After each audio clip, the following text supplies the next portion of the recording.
आज আমি আপনাদের জন্য দারুণ একটা রেসিপি নিয়ে চলে এসেছি। বাই দ্য ওয়ে, আমি আপনাদের Trisha and welcome to my channel Trisha tasty ট্রিটে। আর আজকে আমি বানাচ্ছি খুব সহজ পদ্ধতিতে চিলি ফিশের রেসিপি। তাহলে চলুন শুরু করা যাক। সবার প্রিয় এই চিলি ফিশ বানানোর জন্য আমি এখানে বেশ কিছুটা ধনেপাতা নিয়ে নিয়েছি 1 ইঞ্চ মতো আদা এরকম ছোট টুকরো করে কাটা, 7 থেকে 8 কোয়া মতো রসুন আর 4টে কাঁচা লঙ্কা।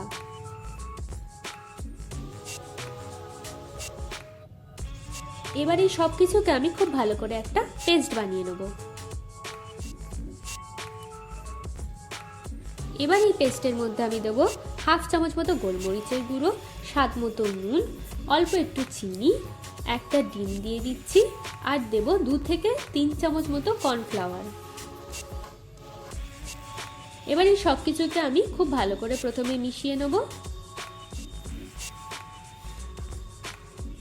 এবার এর মধ্যে আমি 400 গ্রাম মতো ভেটকি মাছ ছোট টুকরো করে কেটে নেওয়া এটা আমি দিয়ে দিচ্ছি। দিয়ে এবার আমি এটাকে খুব ভালো করে মিশিয়ে নেব। আপনারা যদি চান তাহলে এটাকে ওভারনাইটও রাখতে পারেন, আর যদি হাতে সময় না থাকে অন্তত 1 ঘন্টার জন্য এটাকে রেস্টে রাখবেন।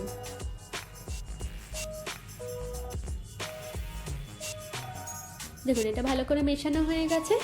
এবার একটা বোলের মধ্যে দেব 1 চামচ মতো সয়া সস, 2 চামচ চিলি সস, 4 চামচ মতো দেব টমেটো সস, দিয়ে দিচ্ছি অল্প একটু চিনি, দেব স্বাদ মতো নুন আর দেব 1/2 চামচ মতো গোলমরিচের গুঁড়ো।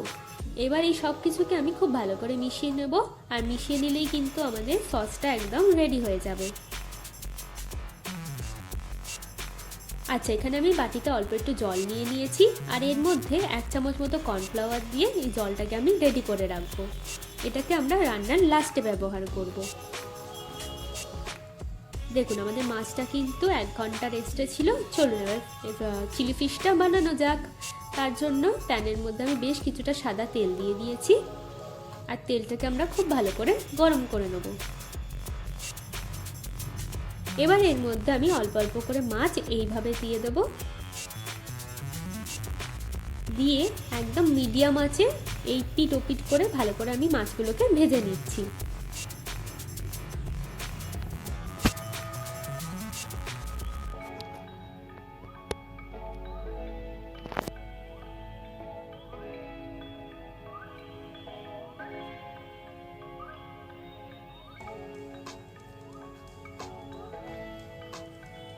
দেখুন মাছগুলো কিন্তু আমাদের এপিট ওপিট করে লাল লাল করে ভাজা হয়ে গেছে। এবার একটা প্লেটের মধ্যে আমি মাছগুলোকে তুলে রাখছি, আর একইভাবে আমি বাকি মাছগুলোকে ভেজে নেব। এবার প্যানের ওই তেলটাই আবার একটু গরম করে নিচ্ছি। এবার এর মধ্যে দেবো 1 চামচ মতো রসুন কুচি, 1 চামচ মতো কাঁচা লঙ্কার কুচি, 1/2 চামচ মতো আদা কুচি, একটা পেঁয়াজকে আমি চৌকো করে কেটে নিচ্ছি সেটা দিয়ে দেবো, আর দিয়ে দেবো চৌকো করে কেটে নেওয়া একটা ক্যাপসিকাম। এবার খুব ভালো করে আমি এই সব কিছুকে ভেজে নিচ্ছি।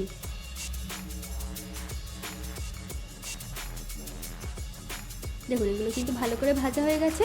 এবার আমি বানিয়ে রাখা সসটাকে দিয়ে দিচ্ছি, আর এই বাটি ধোয়া জলটাও আমি একই সাথে দিয়ে দেবো। এবার এই সব কিছুকে আমি খুব ভালো করে মিশিয়ে আমি গ্রেভিটা কিন্তু বানিয়ে নেব। গ্রেভিটা ফুটে উঠলে আমি এর মধ্যে মাছটা দিয়ে দেবো, কর্নফ্লাওয়ার গোলা জলটাকে দিয়ে দিচ্ছি, আর দিয়ে দেবো অল্প একটু স্প্রিং অনিয়ন বা পেঁয়াজ পাতার কুচি। এবার খুব ভালো করে মিশিয়ে 2 থেকে 3 মিনিট আমরা এটাকে ফুটিয়ে নেব। দেখুন 2 থেকে 3 মিনিট হয়ে গেছে আর আমাদের চিলি ফিশটা কিন্তু একদম রেডি হয়ে গেছে। চলুন এবার এটাকে আমরা সার্ভ করে নিই। আমার ভিডিওটি যদি আপনাদের ভালো লেগে থাকে তাহলে প্লিজ একটি লাইক করবেন, প্রচুর শেয়ার করবেন, আর আরও ভিডিও পেতে আমার চ্যানেলটিকে সাবস্ক্রাইব করবেন। টাটা।